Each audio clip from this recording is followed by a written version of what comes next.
The stepmother entered the mansion, pretending to be affectionate toward the millionaire's daughters. However, one day, she flew into a savage rage and destroyed all the gifts left behind by the twins' mother. The humble nanny pleaded for mercy to stop this horrific scene. When the millionaire watched the security camera footage, he was shocked, and the move he made surprised everyone. James Sterling's hands trembled as he stroked the fabric of the purple silk dress his wife, Eleanor, had worn for the last time. In the main room of the Grand Manor, located in London's Richmond district, his 4-year-old, twin daughters, Daisy and Dorothy, were praying with their small hands in front of their mother's perfume bottle. "Daddy, when is Mummy coming back?" Daisy asked, her eyes welling with tears. James's throat tightened. He couldn't answer. As a businessman, he had made countless difficult decisions, but even though 6 months had passed since he lost his wife, explaining the truth to his daughters was still impossible. His IT consultancy firm, Sterling Technology, was growing rapidly, but the void at home was deepening every day. "Daisy, Dorothy, come on now. Mary has prepared lunch." Mary called the children in a soft voice. 45-year-old Mary had worked in this house even when Eleanor was alive, and now she guided the 2 children in a motherly role. James nodded to Mary with gratitude. Mary was fulfilling Eleanor's final wish. "Watch over my children. Help them never to forget their mother's memory." Suddenly, the sound of the front door opening was heard. James's heart quickened. Today, Selina was coming. Selina, 35, was a woman he had met by chance a month ago. When they first met at the girls' art class, her warm smile and interest in the children had deeply impressed James. "Hello, James," Selina said, greeting him politely as she climbed the stairs. She carried a luxury handbag and wore an elegant beige coat. "Where are the children?" "They're in the living room having their lunch," James replied. Selina's eyes sparkled. "I have a surprise for them." She lifted a large shopping bag. "Porcelain dolls I had brought over from France. The children will adore them." When they went down to the living room, Daisy and Dorothy were sipping the soup Mary had made at their small table. The 2 children took on a timid stance when they saw Selina. "Hi, Daisy, hi, Dorothy," Selina said, kneeling to get down to the children's level. "I've brought you some very beautiful gifts." Dorothy asked in a low voice, "Who are you?" "I'm a friend of your father's," James explained, somewhat sheepishly. Selina pulled 2 embroidered porcelain dolls from the bag. Daisy and Dorothy's eyes widened like saucers. They had never had such expensive toys before. "Wow," Daisy said, holding her breath. "This one is for Daisy, and this one is for Dorothy," Selina said affectionately as she handed over the dolls. "I chose them specifically with you in mind." The children took the dolls carefully. Selina looked at James with a smile. "The children are truly sweet. They look just like Eleanor," she said in a soft voice. James's heart ached. Selina mentioning his late wife both moved him and made him feel grateful. Most people avoided talking about Eleanor. Mary observed Selina while preparing tea in the kitchen. There was an indefinable restlessness inside her, but she couldn't quite put her finger on what it was. Selina's way of speaking was flawless, and the interest she showed the children seemed sincere. "Mary, thank you for everything," Selina said, coming into the kitchen. "Let me prepare the tea. James looks tired too." "Please don't trouble yourself. I can handle it," Mary said, politely declining. "Oh, nonsense. Let me help you," Selina insisted. She started opening the cupboards and taking out the cups. "The house is arranged so beautifully. It must have been Eleanor's taste, right?" Mary nodded in agreement. However, Selina, acting as if she were already the mistress of the house, made her uncomfortable. At dinner, Selina sat at the table with James and the children. As Mary prepared to eat alone in the kitchen as usual, Selina called out, "Mary, come sit with us. We're like a family after all." "Thank you, I'm fine as I am," Mary said hesitantly. "Please, I insist. The children want to eat with their Mary too," Selina pushed. James was very impressed by Selina's thoughtful attitude. He thought she truly cared about this family. During the meal, Dorothy suddenly began to cry. "Dorothy, what's wrong, sweetheart?" James asked with concern. I miss Mommy so much," Dorothy sobbed. Selina gently stroked Dorothy's back. Don't cry, Dorothy. Look, I'm here. At that moment, Mary's heart twisted. Selina seemed to be naturally trying to take on the mother role, striving to fill Eleanor's place. Dorothy, dear, when you miss your mother, let's go to her room and pray together, okay? Mary said softly. Selina's face tightened for a moment, but she immediately put her smile back on. Yes, what a wonderful idea. After dinner, Selina and James chatted while drinking coffee in the living room. James, it must be very hard raising children alone, isn't it? Selina asked with a pitying look. Mary helps a lot, thankfully, James replied. But children need a mother, especially girls, Selina said suggestively. James's chest tightened. He thought the same thing, but he wasn't ready to forget Eleanor yet. Don't rush, it takes time, Selina said, lightly touching James's hand. Just then, small footsteps were heard from the stairs. Daisy was standing halfway down, looking at them.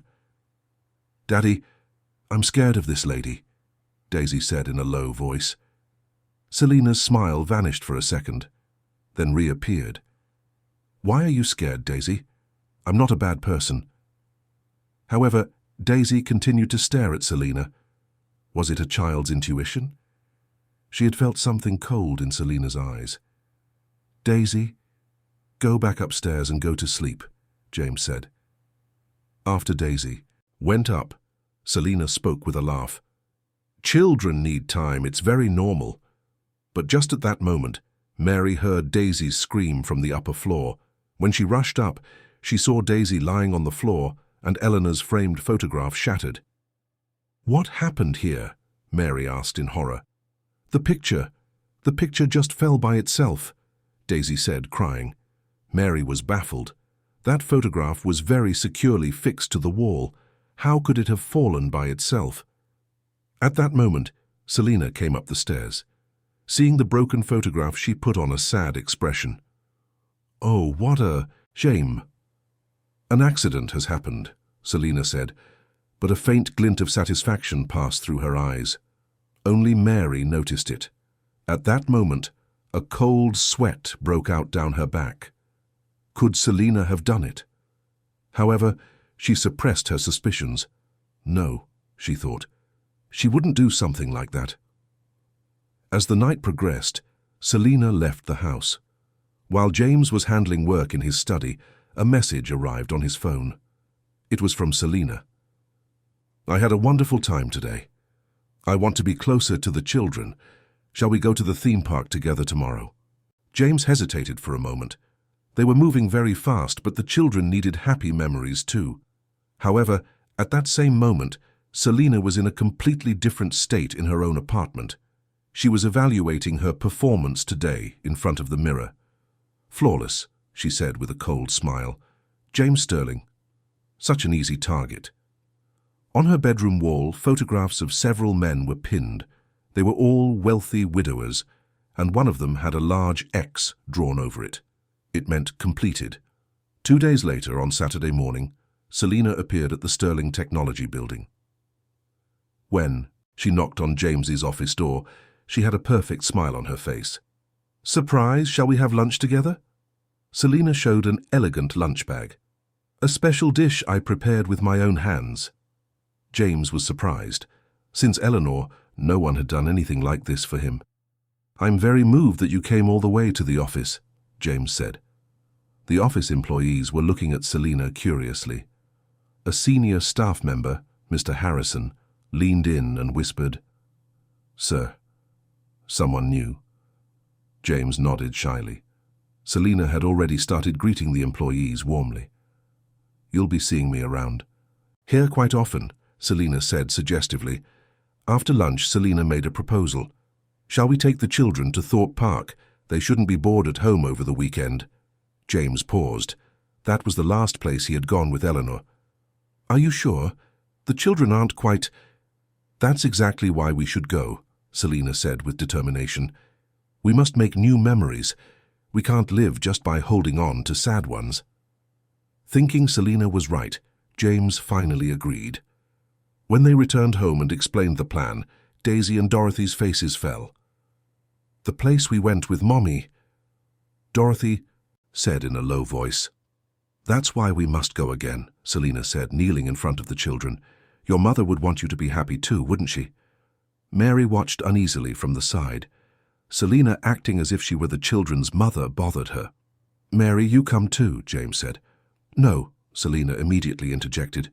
"It would be better if we went as a family. Mary should rest at home."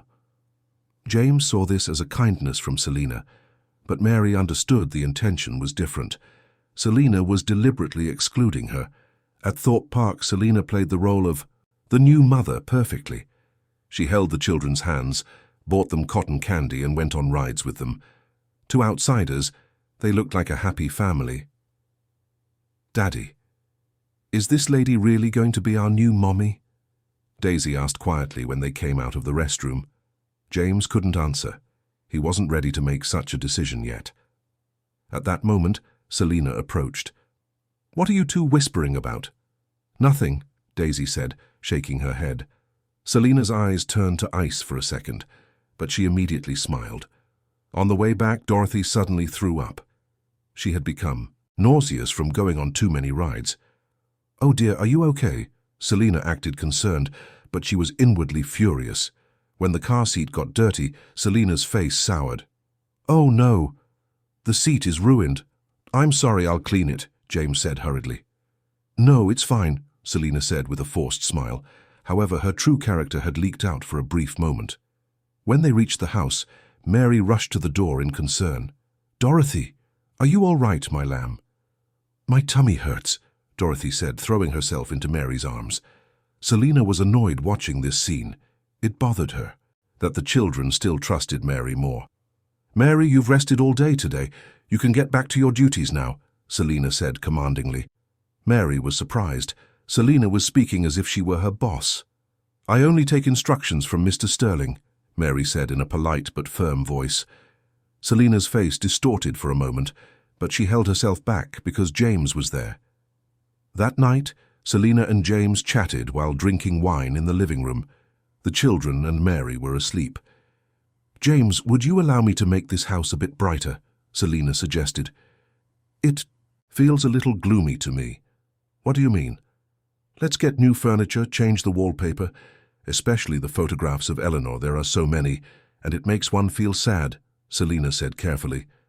James's face hardened. "Why would we remove the photographs?" "For the children. They shouldn't constantly hold on to sad memories. Don't they need to overcome the pain of losing their mother?" Selina provided a logical explanation. James fell into thought. What Selina said sounded reasonable. "Let me think about it," James said. Selina rejoiced inwardly. Her plan was working perfectly. At that moment, a sound came from upstairs. When James went up, he saw Daisy coming out of the bathroom. "Are you okay, Daisy?" "Yes, but Daddy," Daisy said hesitantly, "I think that lady said something mean to Mary." "What do you mean?" "I don't know, but Mary looked very sad." James didn't pay much attention to it. He thought Daisy was going through a sensitive period. However, late that night, Mary was lost in deep thought while washing dishes in the kitchen. Selina's behavior was becoming increasingly strange. She acted as if she owned the house, treated her like a servant, and most importantly, was trying to sever the children's connection to Eleanor. Could it be? Mary shook her head, but the restlessness inside her continued to grow. The next day, Sunday morning, Selina arrived early again. This time she had many shopping bags in her hand. "I bought clothes for the children.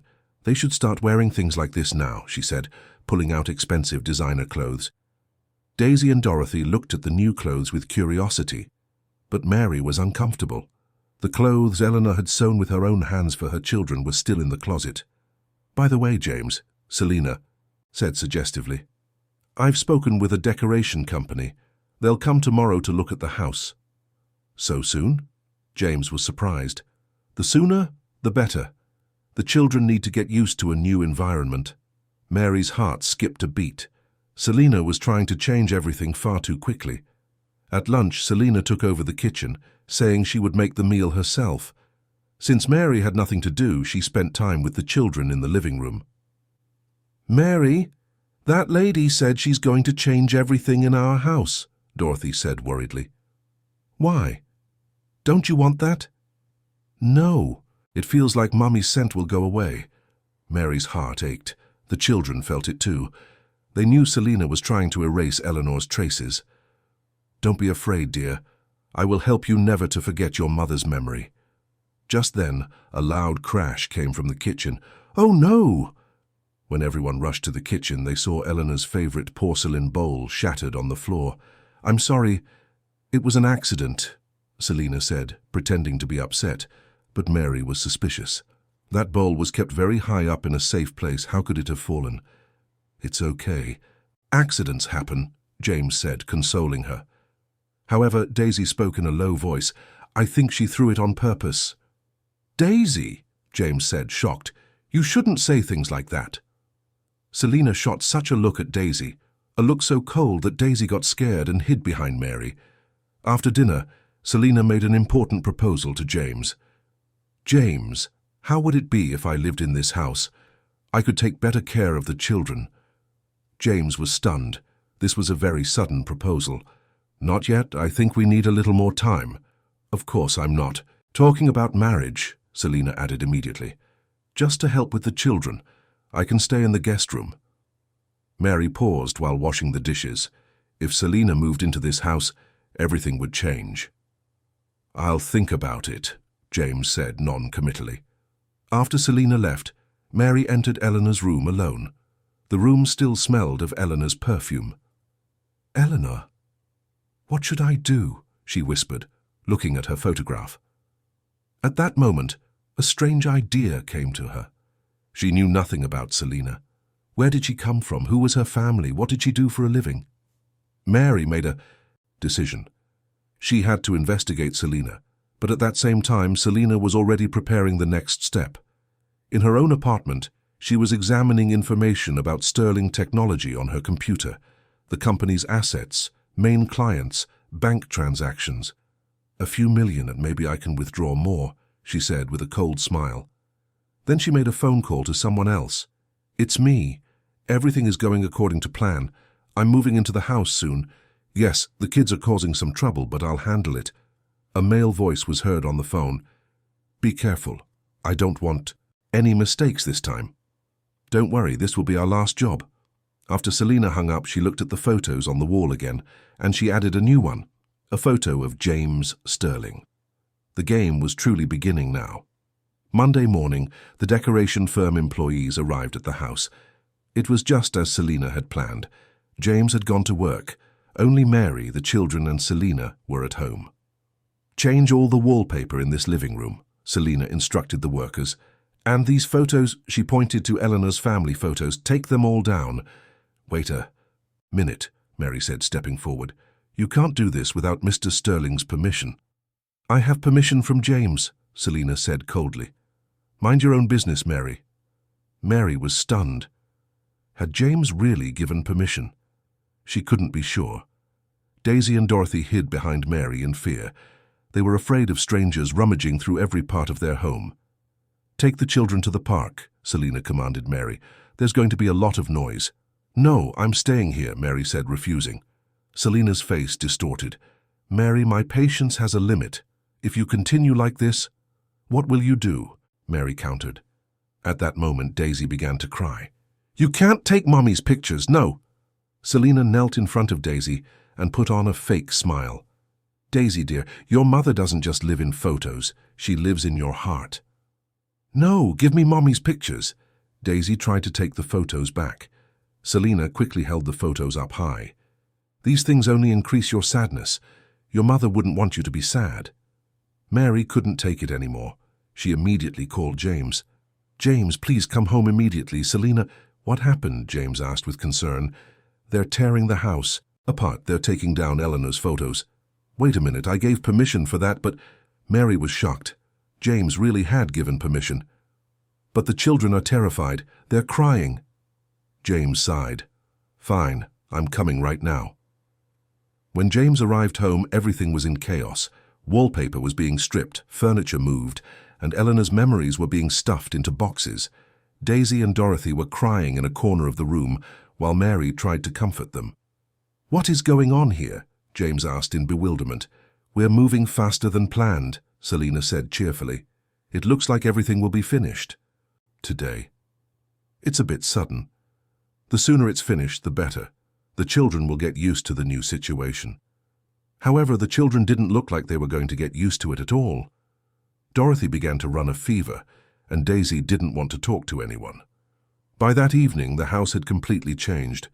Eleanor's warm decoration was gone, replaced by a cold and modern atmosphere. Eleanor's photographs had been moved to storage. "How is it?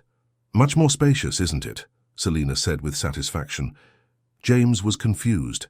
The house looked clean, but it felt as if something very important had been lost. The children barely ate any dinner. They felt as if they were in a foreign environment. "Once they get used to it, everything will be fine," Selina said, consoling James. However, that night, Daisy and Dorothy cried constantly. The house where their mother's traces had been erased felt terrifying to them. "Mary, is Mommy really completely gone?" Dorothy asked in a trembling voice. "No, dear. Your mother is always with you." Mary hugged the children tightly. At that moment, Selina entered the room. She was in her nightgown. "Aren't you asleep yet?" Selina asked. "The children are scared," Mary said. "I'll put them to sleep," Selina said, pushing Mary aside. "You can go rest now." Mary left the room helplessly but waited in the corridor to listen. "Daisy, Dorothy," came Selina's voice. "This house is my home now too, so you have to listen to me. Do you understand?" The children's faint voices were heard. "Let's end this mommy talk now. Your mother isn't coming back, but I am here." Mary's heart burned. Selina was trying to erase even the memory of their mother from the children's minds. The next day, Tuesday, Mary put her plan into action. When the children went to preschool, she began to research Selina. First, she went to the art class where Selina had first appeared. "Do you know a Miss Selina Vance?" she asked the director. "Selina Vance? No, we have no parent by that name here," the director said. "What do you mean? I've never seen her before. Are you sure you aren't confusing us with another school?" Mary was shocked. Selina had lied. Then she went to the shop where the porcelain dolls Selina brought were sold. However, the shop assistant said, "These dolls are not our product. They look like cheap imitations." Mary's suspicions were confirmed. Selina was lying about everything. On her way home, she saw something even more shocking. Selina was meeting a strange man in a cafe. Mary watched secretly from a distance. Selina and the man were discussing something serious. She saw the man give Selina a file. At that moment, Selina suddenly turned her head and locked eyes with Mary. Selina's face hardened for a second, but immediately turned back into a smile. However, this smile was not warm at all. Mary quickly hurried away. Her heart was pounding, as if it would burst from her chest. When she reached the house, Selina had already arrived. She had returned earlier than usual. "Mary, where have you been?" Selina asked in a sharp voice. "I went to the market for shopping," Mary lied. "Is that so?"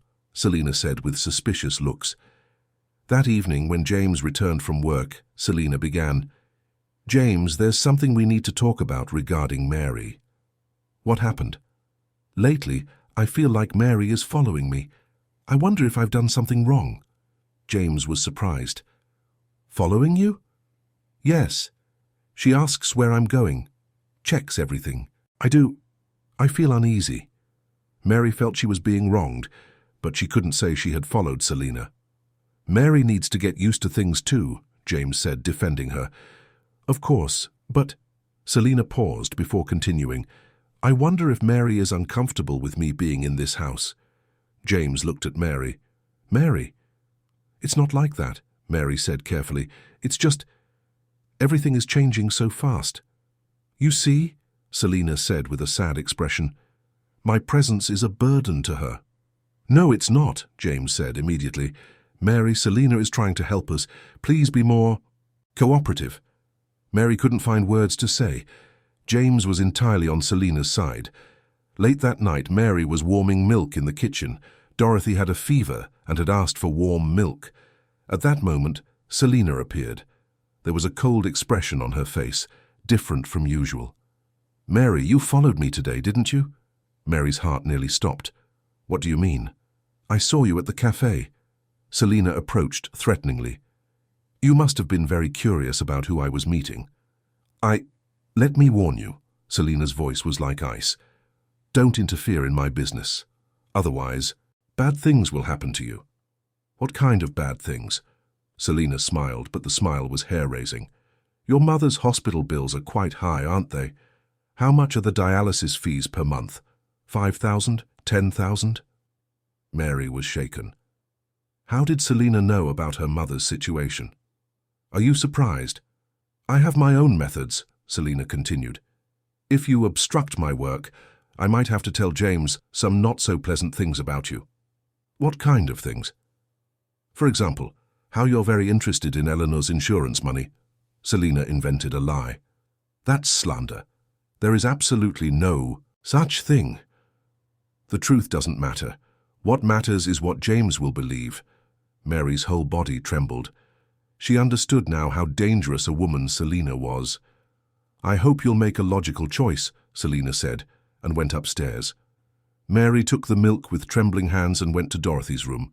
The child was delirious because of the fever. "Dorothy, I've brought your milk," Mary said affectionately. Dorothy opened her eyes and looked at Mary. "Mary, I had a very scary dream." "What did you see?" "A wicked witch came to our house. She took Mommy away.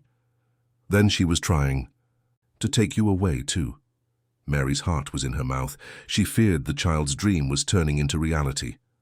"Don't be afraid, dear. I will always protect you."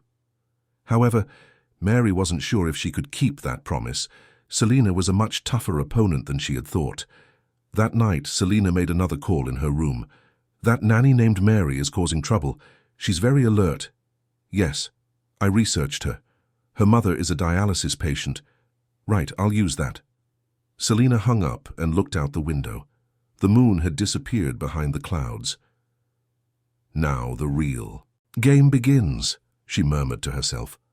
Thursday morning, James made an important proposal to Selina. "Selina, how would it really be if you stayed in this house?" James said hesitantly. "The children seem to have gotten used to you." Selina rejoiced inwardly, but acted surprised on the outside. "Really, but isn't it too early?" "No, I think we're already late," James said sincerely. "I'm struggling so much alone. Your presence gives me strength." Mary heard this conversation from a distance and was devastated. Selina's plan was working flawlessly. "Then, you can use the guest room," James said. "Thank you, James," Selina said with fake tears. "I'll do my best for you." Selina brought her belongings that day in a large truck. It was much more than he expected. Luxury brand bags, expensive furniture. "You have so many things," James said with admiration. "Things left from my late husband," Selina said with a sad air. "I couldn't bear to throw them away." Thinking Selina also had a difficult past, James pitied her even more. However, Mary noticed something strange. Among Selina's belongings were men's clothes, and they looked as if they had been worn recently. While Selina was settling her things, James had gone to work and the children were at school.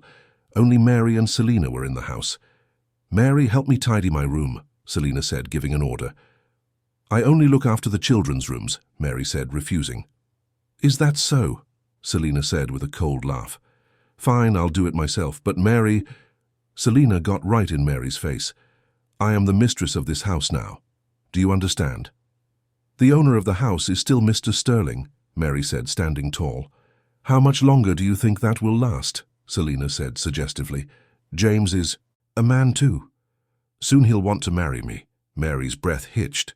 Selina's confidence was terrifying. That evening they all ate dinner together. Selina had prepared a perfect table with her own hands. "Wow, everything looks wonderful," James said. "Where did you learn to cook so well?" "From my mother," Selina said. "She always said a woman should have a talent for flavor." But Mary was suspicious. Selina's hands didn't have the traces of someone who cooked a lot. Her hands were very well groomed and soft. During the meal, Daisy suddenly asked, "Lady, how long are you going to stay?" In our house? Selina's fork stopped in midair. Why? Don't you want me to stay? No, but sometimes we want to be alone with Mary. Selina's face tightened. Daisy, dear, I can take much better care of you than Mary can. Mary's heart broke. Selina was belittling her in front of the children.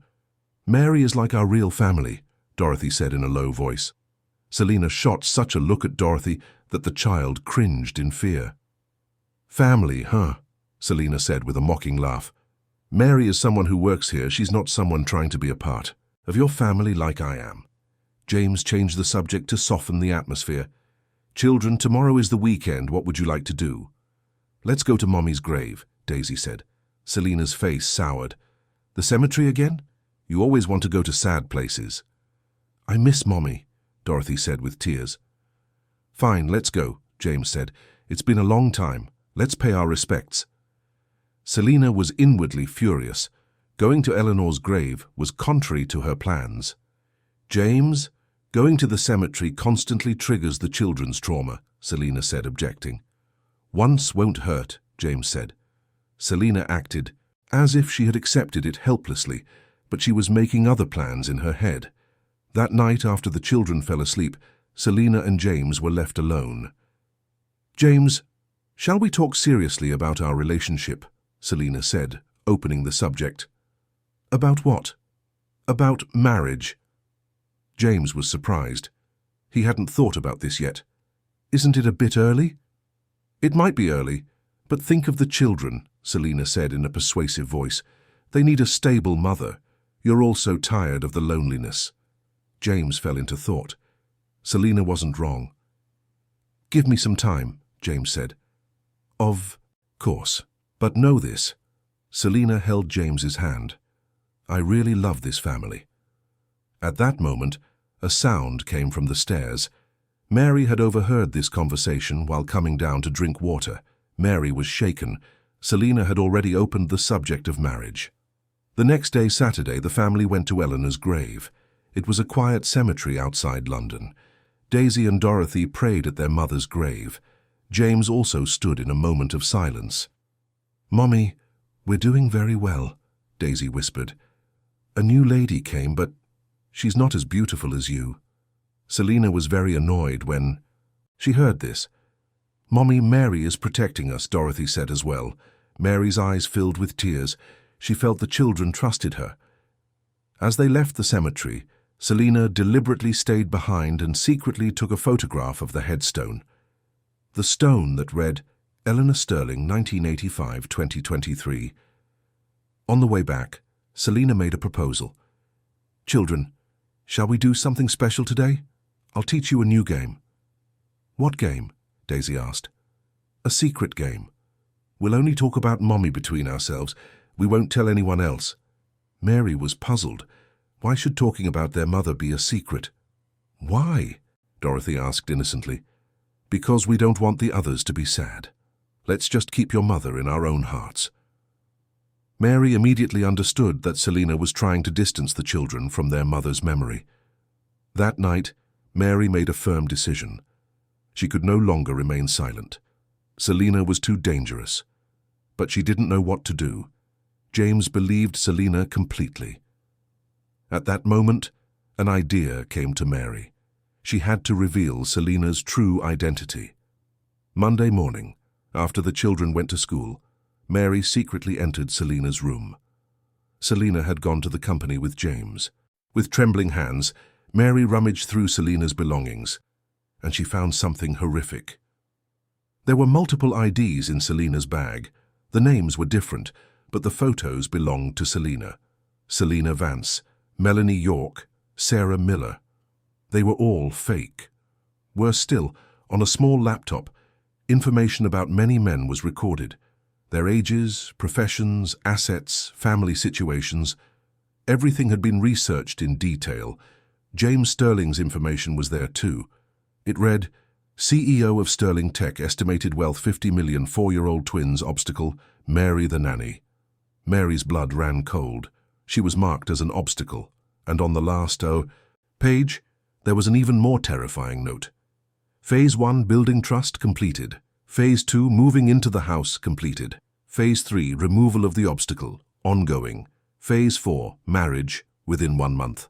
Phase 5, asset transfer, 6 months after marriage. Phase 6, accident, after transfer is complete. Mary was terrified when she saw the word accident. She could guess what that meant. Just as she was about to take photos of them, she heard the sound of the door opening. "Mary, are you home?" It was Selina's voice. Mary quickly put everything back and left the room. Her heart was pounding as if it would leap out of her chest. "Oh, Selina, you're home early," Mary said in a panic. "My work finished early," Selina said, looking at her suspiciously. "What were you doing here?" "Cleaning. I was cleaning." Selina looked at her own room. The door was slightly ajar. "Did you enter my room?" Mary's breath hitched. "No. Why would I enter?" Selina slowly approached Mary. Her eyes were glinting dangerously. "Mary, I warned you, but you didn't listen." Selina got right in Mary's face. There was an icy tension between the two women. "Mary, what were you looking for in my room?" Selina's voice was as sharp as a knife. "Nothing. I really was just cleaning," Mary replied, stepping back. Selina quickly entered her room and checked her belongings. The computer was in place, but she felt that something had been tampered with. "Mary," Selina said, coming out of the room and smiling coldly, "you've really crossed the line now." At that moment, children's voices came from the door. They had returned from school. "Mary!" Daisy and Dorothy ran and hugged Mary. Selina immediately put on her mask in front of the children. "Look who's here!" "What did you do at school today?" But the children wanted to stay with Mary more than Selina. "Mary, I drew a picture today," Dorothy said, showing the paper. "This is our family." In the drawing were the father, Daisy, Dorothy, and Mary. Selina was not there. Selina's face distorted for a second, but she immediately smiled. "Why didn't you draw me?" Selina asked with forced cheerfulness. "I forgot," Dorothy said in a low voice. "Then will you add me too?" Selina persisted. Dorothy was hesitant. The drawing was finished and she didn't want to add anything else. "It's okay, dear," Mary said, protecting the child. "Your drawing is very beautiful." Selina's eyes flashed. She thought Mary was turning the children against her. At dinner, James returned from work. Selina immediately hugged him. "How was your day?" she asked in a flirtatious voice. "Tiring," James said with a sigh. "We're working on a big project. I'm stressed."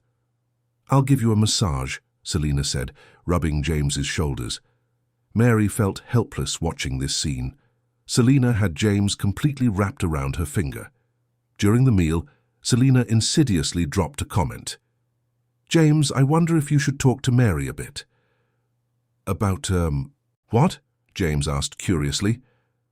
"Lately she seems a bit unstable," Selina said, pretending to be sad. "It's like she's restricting the children too much." Mary couldn't believe her ears. "I am perfectly fine."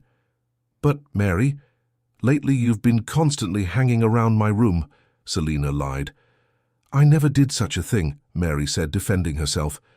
James looked at both of them. "What is going on?" "It's not important," Selina said immediately. "I just think Mary is under a bit of stress." At that moment, Daisy suddenly spoke. "Daddy," Selina just looked at Mary with a very scary face. Selina's face turned stony. "When?" "Just now, when we came home," Daisy said hesitantly. "Daisy must have seen wrong," Selina said immediately. "We were just chatting." James was confused. He didn't know who to believe. After dinner, Selina whispered to James, "James, I think Mary is jealous of me." "Jealous?"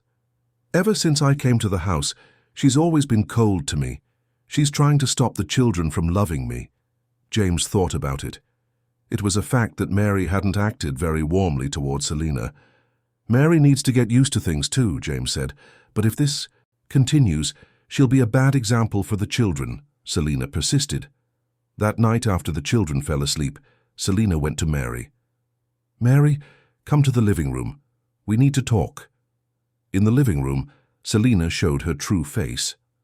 "What did you see in my room?" Selina asked directly. "I didn't see anything." Don't lie, Selina said, taking another step closer. Did you take a photo or something? Mary didn't answer. Mary, act wisely, Selina said in a threatening voice. Don't try to obstruct me. I'm just trying to protect the children, Mary said, gathering her courage. The children? Selina laughed mockingly. I can take much better care of those children than you can. Better than a servant like you. Servant? Mary was hurt. Well, what are you? You're someone who works here for a salary. I, on the other hand, will soon be the real mistress of this house. At that moment, a small sound was heard on the stairs. Daisy had heard this conversation while coming down to get water. Selina is so scary, she whispered, and ran back upstairs. Selina noticed Daisy had heard, but she didn't care. She thought no one would believe the words of a small child. This is my last warning, Selina said coldly. If you interfere in my business, you can't even imagine what will happen to your mother. What do you mean? Mary said, trembling. What happens if the hospital bills aren't paid all of a sudden? If she can't get dialysis? Selina laughed cruelly. My reach extends everywhere, don't forget that. Mary was horrified. Could Selina really do that much? The next day, Tuesday, something terrible happened. When Mary called her mother's hospital, the nurse said something strange. There's been a problem with your mother's treatment costs. The insurance is refusing to pay for... How can that be? Everything was fine until yesterday. We're sorry. You need to come to the hospital and speak with accounting for the details. Mary immediately rushed to the hospital. The doctor explained the situation. There's been a report of an irregularity in your mother's insurance information. Therefore, the transactions have been halted. What report? Someone filed a complaint with suspicion of insurance fraud. We don't know the details either. Mary immediately understood this was Selina's doing. She didn't know how she did it, but this was a clear act of revenge. When she returned home, Mary was devastated. If her mother's treatment stopped. At that moment, Selina came to her and asked with fake sadness, "What happened? Your face is white as a sheet." "It's nothing," Mary said, shaking her head. "Is it about your mother, perhaps?" Selina said suggestively. Mary looked at Selina with hatred. This woman was a complete demon. "Let me know if you need help," Selina said with fake kindness. Mary knew Selina's real intention. She wanted her to kneel. That evening, something even more horrific happened. While the children were eating, Dorothy suddenly began to vomit. "Dorothy!" Mary immediately ran to her side. My tummy hurts so much," Dorothy said, crying. Immediately after, Daisy began to show the same symptoms. Both children were in pain. "We must go to the hospital immediately," James said in a panic. As a result of the tests done at the hospital, it was understood that the children had food poisoning. "What did they eat to end up like this?" James asked with concern. The doctor asked, "Did they eat anything different today?" Mary thought. Today, Selina had made lunch. She herself had eaten something different from the children. "I wonder." Mary looked at Selina with suspicion. "What could have gone wrong?" Selina said, pretending to be sad. "I made it with the same ingredients." But Mary remembered one detail. Selina had said she added a special spice to the children's meal. Could she have done it on purpose? Mary's hair stood on end. The children were kept under observation. While James and Mary waited at the hospital, Selina went home to rest. "Could it have happened because of Mary?" Selina whispered to James. "What do you mean?" "She's been very distracted lately. Maybe she made a mistake while preparing the meals." James looked at Mary with suspicion. Mary felt she was being wrongly accused. "I didn't do it," she said helplessly. "But didn't you prepare the lunch?" Selina lied. "Selina made the meal." Mary was about to say it, but stopped. Selina looked at Mary in such a way, it was as if she were saying, "Think of your mother." Late that night, Selina approached Mary. "Mary, do you understand my power now?" Selina said coldly. "What did you do to the children?" Mary said angrily. "It's nothing serious, just a little nausea. They won't die," Selina said brazenly. "You're insane," Mary whispered. "Be quiet, the children will wake up," Selina said. "This is just a beginning. If you continue to obstruct me, next time they might not be so lucky." Mary was terrified. She understood that Selina could harm the children. "What do you want from me?" Mary said helplessly. "It's very simple," Selina said with a triumphant air. "Don't interfere in my business and leave this house. I can't leave the children to you and go." "Then the children will continue to get sick," Selina threatened. Mary was at a loss for what to do. If she told James, he wouldn't believe her. She had no proof. And Selina's next move completely crushed Mary. "By the way, Mary, a new assistant is coming tomorrow. I found her." "What?" "You're no longer needed. I told James that you haven't been very well lately, and that you might harm the children." Mary was shocked. She was completely cornered. "Leave this house within a week," Selina said as a final word. That night, Mary couldn't sleep. She wouldn't be able to keep the promise she made to Eleanor. But at that moment, Daisy spoke in a low voice. "Mary, Selina is a very bad person. I heard it all." Mary realized the child was awake. Daisy had heard everything. "Daisy." Mary approached her affectionately. "Don't go, Mary. That woman doesn't love us." Mary made her decision at that moment. She would do whatever was necessary to protect the children. But how? The day after the children returned from the hospital, Wednesday morning, Selina immediately took action. She went to James early in the morning with a serious expression. "James, I've thought a lot after yesterday's incident," Selina said with a sad face. "What did you think about?" "The matter of Mary," Selina said with a sigh. "The children's poisoning, her strange behavior lately. I think Mary can no longer handle the burden of this house." James nodded in agreement. Lately, Mary had indeed been very distracted. "Her mother's expenses must have worn her out. Maybe my presence was too much for her," Selina said, fueling James's mercy. "It's possible," James said. "I think," Selina said carefully, "it would be best for Mary to rest for a while. Besides, I'm here. We can find a new assistant, too." James hesitated. Mary had been in this house since Eleanor's time. "Wouldn't it be a bit sudden?" "But think of the children's safety," Selina said, hitting him right where it hurt. "What would we do if an incident like yesterday's happened again?" James's heart tightened. The children's safety was more important than anything. At that moment, Mary came into the living room while preparing the children's breakfast. "James, can we talk for a bit when you're available?" Mary said hopefully. "About what?" Mary didn't want to talk in front of Selina. "A private matter." Selina immediately jumped in. "I'll take care of the children. You two talk freely." James and Mary went into the study. Selina began to listen secretly from outside.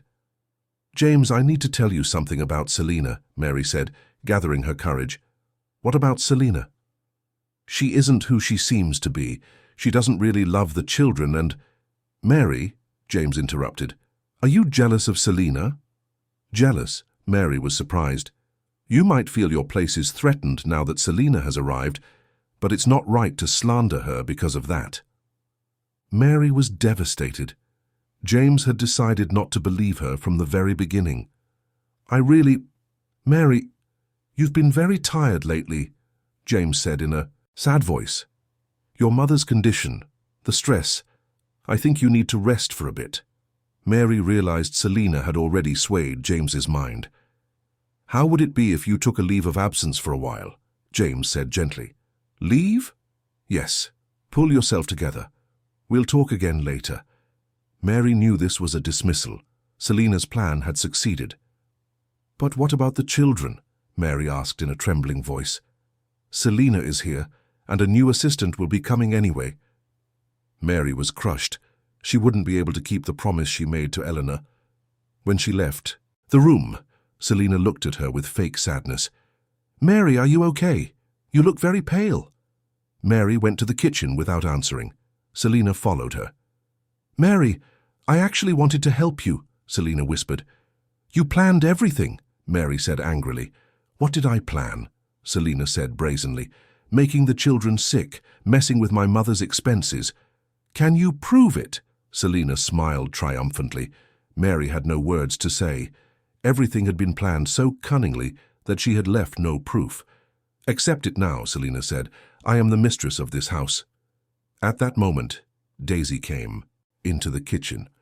"Mary, why are you crying?" she asked worriedly. Mary wiped her tears. "It's nothing, dear, I'm not crying." "Did Selina make you sad?" Daisy looked at Selina with hatred. Selina's face hardened. "Daisy, dear, we were just chatting." "Mary, don't go," Daisy suddenly said, crying. Selina panicked. "Daisy, why are you doing this?" "I'm going to tell Daddy. Selina is a very bad person." Selina's gaze darkened, but she couldn't do anything because Mary was there. That afternoon, Mary began to pack her things. James had given her a week, but Mary no longer had the strength to stay in this house. When the children saw Mary packing her suitcase, they wailed. "Mary, are you really leaving?" Dorothy said, crying. "Just for a little while, dear. I'll come again," Mary lied. "When?" Daisy asked, hugging her. Mary couldn't answer. She didn't know when she would return either. "If you're not here, who will protect us?" Dorothy asked in fear. "You have your father, and—" Mary didn't even want to mention Selina's name. "Selina is very scary," Daisy said in a low voice. At that moment, Selina entered the room. "Children, what is going on here?" she asked. "Mary is leaving," Dorothy said sadly. "Oh, is that so?" Selina said with fake surprise. "Why?" "We don't know. She suddenly decided to go." Selina looked at Mary and smiled. This was a victory smile. "Don't be afraid. I'm here," Selina told the children. But Daisy and Dorothy didn't even want to go near her. That evening was Mary's last dinner. There was a heavy silence at the table. James spoke sheepishly. "Mary, thank you for everything. You've done so much for us, both when Eleanor was alive and afterward." "You're welcome," Mary said with a forced smile. "I hope we'll see each other again later." But Mary knew that wouldn't happen. Selina would never allow it. After dinner, Mary spent time with the children one last time. "Mary, you really will come back, won't you?" Daisy said, clinging to her. "I promise I'll come," Mary said, extending her pinky finger. As she made the pinky promise with the children, Mary swore to herself, whatever the cost, she would return and protect the children. That night, Mary entered Eleanor's room for the last time. "Eleanor, I'm sorry I couldn't keep my promise," she whispered to her photograph. "But I won't. Give up. I will definitely save the children." The next morning, Thursday, Mary left the house. The children were at school. They hadn't even been able to say goodbye.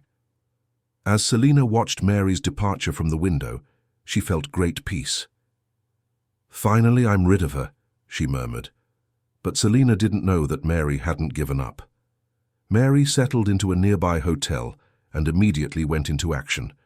She had to find something to prove Selina's true identity. First, she searched for the other names Selina used on the internet, and she found shocking news. Mr. Arthur Wells, 55, living in Manchester, passed away from a heart attack. His wife, whom he married a few months ago, has disappeared. The photograph of the woman in the news belonged to Selina. Her hair color was different, but it was definitely her. Mary continued her research. There were several similar incidents. All of them had resulted in the suspicious deaths of wealthy widowers after marrying them. This is a complete fraud ring. Mary was horrified. Selina targeted wealthy men, married them to get their property, and then disposed of them. Mary took printouts of these news stories and went to the police station. "This woman is a serial fraudster. She's after a new victim right now." But the police reaction was not what she expected. Insufficient evidence. Just looking like her isn't enough. "But look, all these incidents. We need concrete proof, and proof of a crime she's committing right now." Mary was disappointed. Unless she caught her red-handed, no one would believe her. At that moment, Mary thought of the computer in Selina's room. All the evidence had to be there. That night, Mary made a dangerous decision. She would secretly enter the house and take that computer. However, while scouting around the house, she encountered a shocking sight. A luxury car stopped in front of the house and Selina got out. The man she had met at the cafe was with her. "The plan is working perfectly," Selina's voice was heard. "When is the wedding?" the man asked. He'll propose next week. That fool is completely in my palm now. Mary listened, holding her breath. What will you do with the kids? I'll send them to an orphanage, or... Selina laughed suggestively. Maybe there'll be an accident. Mary's blood ran cold. Selina was planning to harm the children. Be careful, this is our last job, the man said. I know, we succeed, then we flee abroad. After the man left, Mary immediately headed for the house. The children were in danger. But when she reached the house, a horrific sight awaited her. There was an ambulance in front of the house and paramedics were carrying Daisy on a stretcher. Daisy! Mary shouted, running. Mary! James said in surprise. What are you doing here? What happened to Daisy? She suddenly lost consciousness. Selina found her... Mary looked at Selina. Selina was smiling coldly, and she read that message that didn't fall from Selina's lips. The game is just beginning. A week after Selina's arrest, the real difficulties began. We're sorry, James, the bank clerk said, bowing his head. Selina has already taken out a loan by showing your house as collateral. James's face turned ashen. How can that be? I didn't give approval. Your signature and seal are here. Mary looked at the documents. The signature really looked like James's, but there was something strange. This is a forgery, Mary shouted, but it appears legally valid. Selina was in the status of your wife, after all. They realized at that moment how meticulously Selina had worked. From marriage procedures to asset transfers, she had made everything fit a legal cover. They heard similar things at the lawyer's office. Selina took every step flawlessly, the lawyer said. Marriage registration, share transfers, loans. Technically, she left no loophole. Isn't there a way to get it back? James asked helplessly.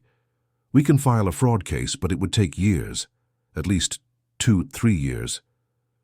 James was crushed. What would happen to his company until then? How would he look after his children? In a small house where they were staying temporarily, Daisy and Dorothy were trying to understand what was going on. Daddy, when are we going to return to our home? Dorothy asked. We need to wait a little longer, sweetheart, James said in an exhausted voice. Was Selina really a bad person? Daisy asked in fear. Mary hugged the child. It's all over now, she can't come again. However, life was not easy at all. The company employees' salaries were delayed, and clients had started to cancel agreements. That night, Mary made an important decision. James, I'm going to help you. How? You're in a difficult situation too, Mary. Mary pulled out a small bank book. The money I saved for my mother's treatment. It's about £50,000, but I can't accept that. That money is for your mother's health. If it were my mother, she would want me to do this too, Mary said with determination. She would want me to save Eleanor's family. James's eyes filled with tears. Mary was offering them everything she had. From the next day on, Mary began to work 3 jobs at once. She washed dishes in a restaurant during the day, worked in a market in the evenings, and went to cleaning jobs on the weekends. James also began to earn money by working on construction sites. A month later, a miraculous thing happened.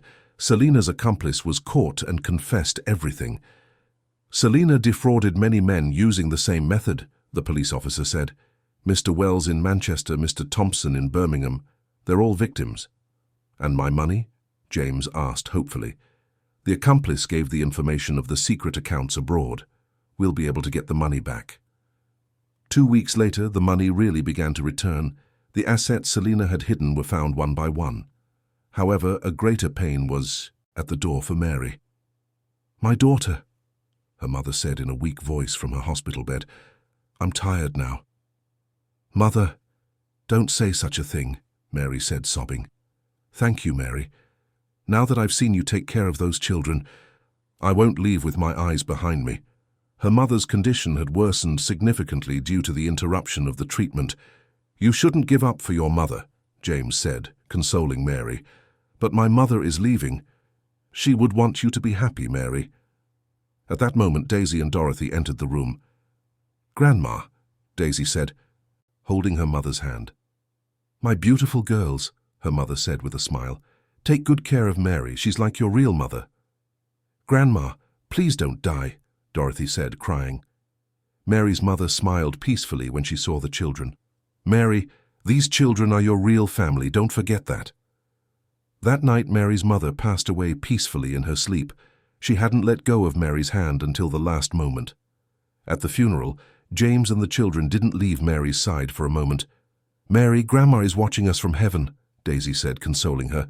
We're your family, don't be sad, Dorothy said innocently. Mary drew strength from the children's love. 3 days after the funeral, James had a serious talk with Mary. Mary, I can't thank you enough. You supported us even after your mother passed away. You're welcome. We're a family now. James was very moved by this word. Do you really think we're a family? Of course. Daisy and Dorothy are like my children, and you— Mary stopped. And me? Mary blushed from embarrassment. It had slipped out. Mary, James said seriously, would you really be a family with us? Formally too?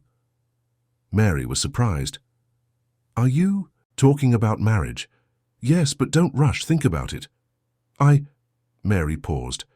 Could I fill Eleanor's place? It's not about filling a place, James said softly. This is a new beginning. At that moment, Daisy and Dorothy burst into the room. Daddy, marry Mary, Daisy said with joy. Then will Mary be our real mommy? Dorothy asked. The children had heard everything from the door. If you want it, Mary said hesitantly. We want it. We want it very much, they said, hugging Mary.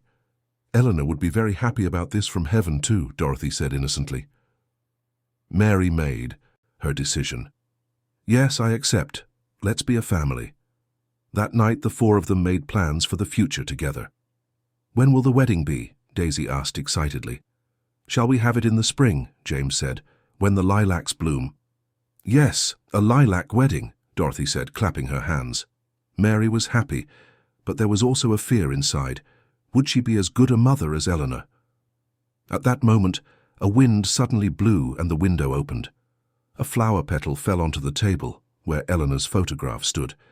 I think Eleanor is congratulating us, Daisy said. Mary looked at Eleanor's photograph. Eleanor seemed to be smiling at her from the photograph and approving. Eleanor, can I really succeed? Mary asked inwardly. At that moment, another leaf flew and landed on Mary's hand. It was a warm feeling. I think your mother answered, Mary said with a smile. From that day on, preparations began. The company was also slowly recovering. Most of the money Selina had stolen was recovered, and the clients who had lost trust returned. But most important was the peace of the family. Daisy and Dorothy had now started to call Mary Mommy completely. Mummy, when you get married, will our last name stay the same? Dorothy asked. Yes, dear, we will all be Sterlings. Hooray, then we'll be a complete family. James had also changed. His old somber face was gone, replaced by smiles.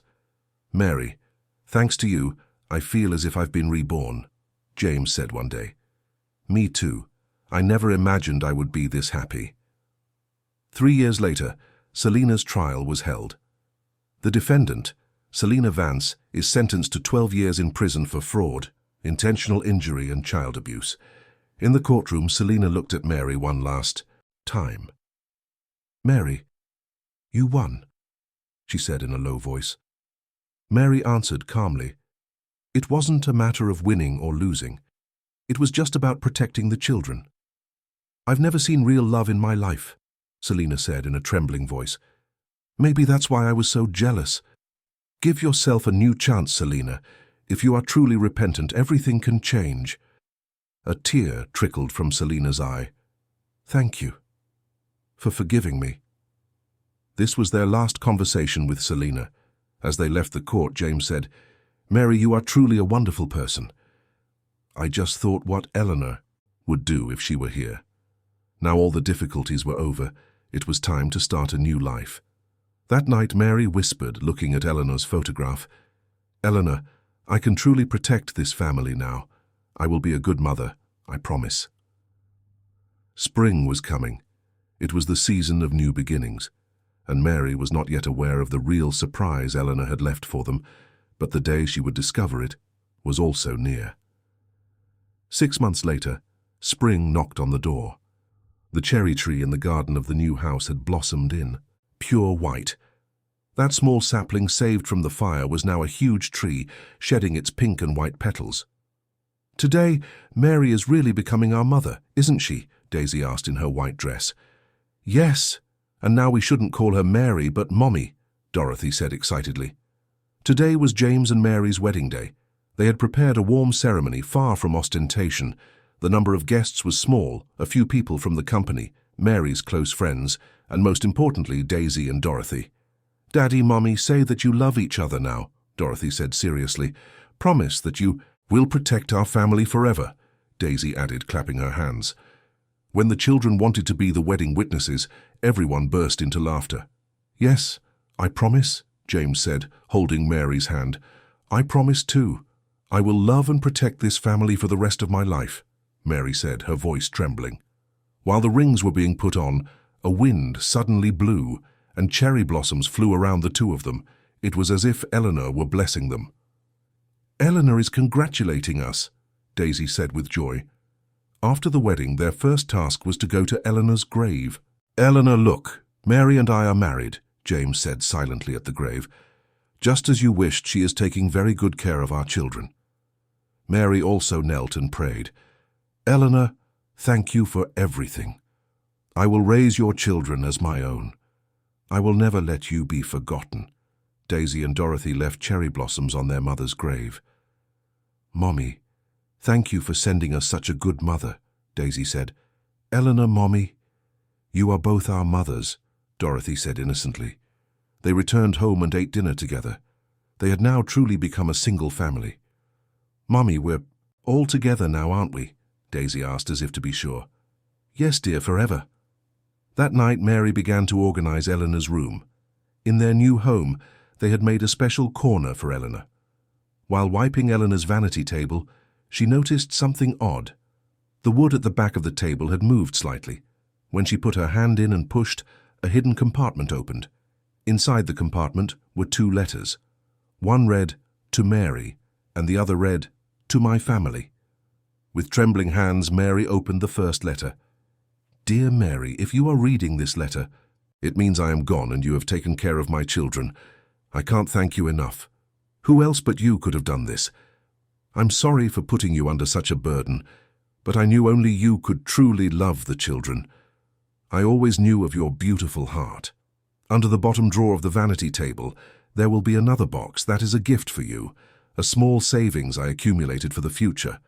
I want you to lead a happy life with the children with this money. James is a good man, even if he fumbles at first.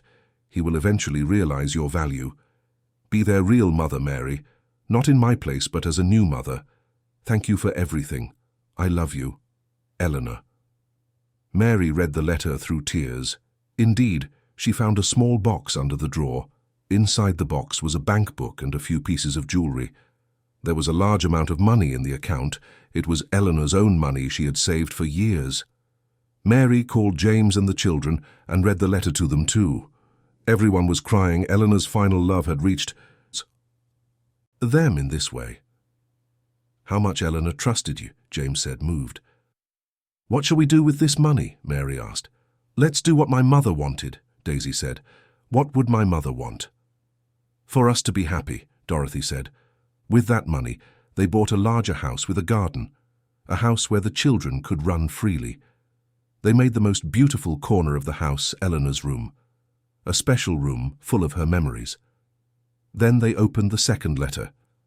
"My dear family, as you read this letter, our home is probably full of laughter. Daisy." And Dorothy have grown up. Mary has become a wonderful mother, and James has begun to smile again. I am very happy because the people I love most love each other. Mary, thank you for not refusing my final wish. James, love Mary very much. She is the best person in the world. My children, I am always with you in your hearts. I love you, Eleanor. P.S. Mary, there is one last gift. Dig under the cherry tree. Everyone rushed to the garden in surprise. When they dug under the cherry tree, a small chest emerged. Inside the chest were two necklaces for Daisy and Dorothy. Eleanor had prepared them to be given on the day they married. and a final note. Daisy, Dorothy, I wanted you to wear these necklaces on the day you become brides. Your mother Mary will put them on you. You, who grow up with the love of two mothers, are the luckiest children in the world. The children hugged the necklaces and cried. Eleanor, Daisy said. Mommy, Dorothy said, hugging Mary. Mary also hugged the children tightly. See how much your mother loved you. I will love you at least as much as she did. James looked at his family and spoke. Eleanor, thank you for preparing this happiness for us. That night, they all prayed together for Eleanor's soul, this time not with sadness, but with gratitude. Eleanor, we are very happy, Daisy said. Our new mommy is also a very good person, Dorothy added. Mary looked at Eleanor's photograph and whispered, I kept my promise, Eleanor. I will love these children until the end of my life. A year passed. Daisy and Dorothy became 8 years old, full of life children. The trauma of the Selena incident had been completely erased. Mary, on high, the other hand, had become a perfect mother and wife. And the greatest good news came. Mary was pregnant. Really? The children shouted with joy. Are we going to have a sibling? Daisy said, touching Mary's belly. Yes, a sibling is coming. Eleanor sent us another gift, Dorothy said. James was also very happy. Our family is growing even more. That winter, a healthy baby boy was born. They named him Gabriel. Baby Gabriel is our mother Eleanor's gift, Daisy said while playing with her brother. As Mary took the baby in her arms, she thanked Eleanor once more. On the wall of their home, the photographs of the two mothers stood side by side, the photograph of Eleanor and the photograph of Mary in her wedding dress. The children were proud of both their mothers. One day, Daisy said to her friend, We have two mothers. One is our mother Eleanor watching us from the sky, and the other is our mother Mary hugging us at home. So we are loved twice as much, Dorothy added.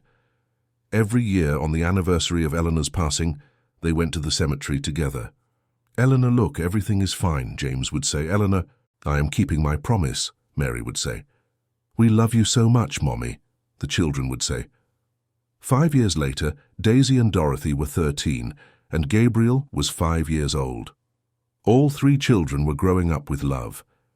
Sterling Technology had become a larger company than before. The difficulties had made them even stronger. Mary had now fully become the pillar of the house. She loved the children, remembered Eleanor, and built new happiness every day. One spring day, as they all sat under the cherry tree, Daisy spoke. Mummy, our family is really very special, isn't it?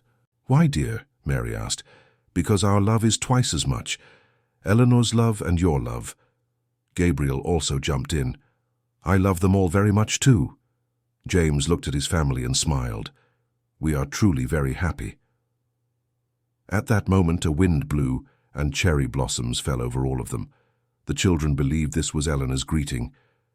Eleanor is saying, I love you, Dorothy said. Mary looked at the sky and whispered, We love you too, Eleanor. We will never forget you. That night the whole family slept in peace. Mary looked at Eleanor's photograph one last time and thought they had truly become happy. This was exactly what Eleanor wanted. The story that began with love had ended with an even greater love. The real legacy Eleanor left was not money or jewelry. She had taught them what a real family meant, to love each other, to respect the past and to build the future together. Mary began each day by greeting Eleanor's photograph. Continue to watch over us. And the children continued to grow up with a great love. Love didn't end, it only changed shape. Eleanor's love lived in Mary, and this love would last forever. The end.